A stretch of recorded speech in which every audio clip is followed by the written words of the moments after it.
नमस्कार, the brilliant study centre से गौरव त्यागी और हमारी चल रही है क्लास 8 के लिए क्लास, जिसके अंदर हमारा सेकंड चैप्टर शुरू हुआ है क्योंकि इस बार सिलेबस में सेकंड चैप्टर आ रहा है साइंस का। ठीक है, तो हमारा जो सेकंड चैप्टर है उसका नाम है micro organism friend and the Foy. यानी कि चैप्टर ये कहता है कि बताइए माइक्रो ऑर्गेनिजम्स जो होते हैं वो हमारे दोस्त है या हमारे दुश्मन है। तो सिंपल सी बात है कि कुछ माइक्रो ऑर्गेनिज्म हमारे दोस्त होते हैं और कुछ माइक्रो ऑर्गेनिज्म हमारे दुश्मन होते हैं। जैसे अगर हम दही जमाते हैं तो दही जमाने के लिए एक बैक्टीरिया की जरूरत होती है, वो हमारा दोस्त है। ठीक है, इसी तरह से जो किसान होते हैं उन्हें खेती करने के लिए मैन्युअर की जरूरत होती है, जो मैन्युअर बनाते हैं वो हमारे दोस्त है। पर कई बार आपने देखा होगा कि ब्रेड खराब हो जाती है, उसके ऊपर जो है हरा हरा जो है कवक आ जाता है जिससे कि ब्रेड खराब हो जाती है, तो वो क्या है हमारे लिए दुश्मन है।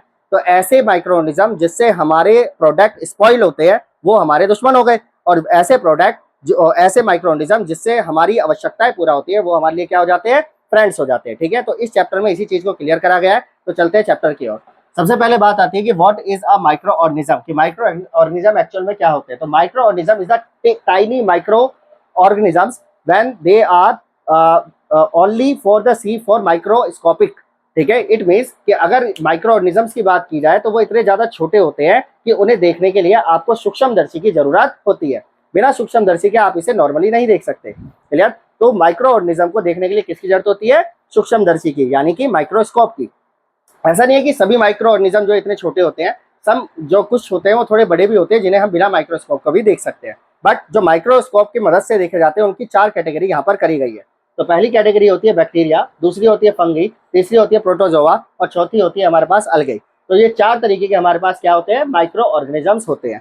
ठीक है, दिस इज अ मेजर, ठीक है, ग्रुप ऑफ, अगर एग्जाम में क्वेश्चन आ जाए कि major group of micro organism बताएं तो बैक्टीरिया, फंगी, प्रोटोजोआ और अलगे। क्लियर?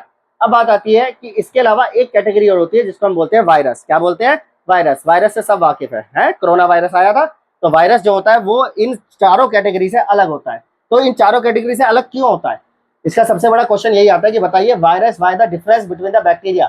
ठीक है, तो आपको पता होना चाहिए कि reproduction only inside the cell the host organism which may be the bacteria, plant and animal.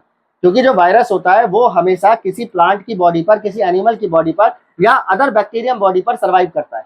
ये अकेला जीवित नहीं रह सकता, ये अकेला अपनी संख्या को नहीं बढ़ा सकता। ठीक है, बैक्टीरिया अपनी संख्या को बढ़ा सकता है पर वायरस बिना किसी बॉडी के इनसाइड जाए अपनी संख्या को नहीं बढ़ा सकता, मल्टीपल नहीं कर सकता, रिप्रोडक्शन नहीं कर सकता। ये सबसे बड़ा डिफरेंस है। क्लियर? अब एग्जाम में क्वेश्चन आता है बताइए वायरस से होने वाली 2 बीमारी, बैक्टीरिया से होने वाली 2 बीमारी। ठीक है, तो छोटा सा क्वेश्चन होगा तो ध्यान रखना है, वायरस से होने वाली बीमारी है हमारे पास क्या, पोलियो, चिकन पॉक्स। ठीक है, अच्छा इसकी पहचान क्या है, इनकी पहचान है कोल्ड, इन्फ्लुएंजा, फ्लू, मोस्ट कफ। ठीक है, ये सब क्या है, कॉजेज ऑफ वायरस। ओके, तो अगर पूछा जाए कि भाई वायरस से होने वाली 2 बीमारियां बताओ तो लिखोगे पोलियो और चिकन पॉक्स।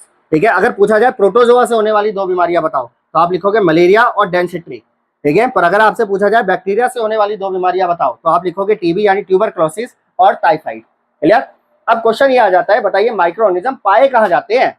ठीक है, तो सबसे पहले आपको पता होना चाहिए where do the micro organism, ठीक है, सम्स ऑफ लिव, कि ये जीवित कहाँ रहते हैं। तो जनरली माइक्रो ऑर्गेनिज्म की 2 कैटेगरी करी जाती है, एक होता है सिंगल सेल और एक होता है मल्टी सेल। तो अगर सिंगल सेल की बात करें तो सिंगल सेल में बैक्टीरिया आता है, इंपॉर्टेंट है, प्रोटोजोआ आता है, इंपॉर्टेंट है, और सम काइंड ऑफ अलगी आती है, याद रखना है। तो अगर क्वेश्चन आ जाए कि बैक्टीरिया मल्टी सेल है या सिंगल सेल, एमसीक्यू फंसेगा, ध्यान रखना, तो आंसर होना चाहिए सिंगल सेल है। ठीक है, अगर मल्टी सेल का एग्जाम्पल पूछे तो उसके अंदर फंगई लेना है आपको और अलगई लेना है, तो अलगई दोनों साइड है, पर कुछ अलगई मल्टी सेलुलर होते हैं और कुछ अलगई सिंगल सेलुलर होते हैं, अलगई जो है दोनों में चल सकता है आंसर। ओके, अच्छा अब इसकी बात आती है पाए कहाँ जाते हो, तो they are all type of the environment, ये सभी तरह के एनवायरमेंट में पाए जाते हैं, चाहे गर्मी हो, चाहे ठंड हो, चाहे बसंत हो, चाहे बरसात हो। क्लियर?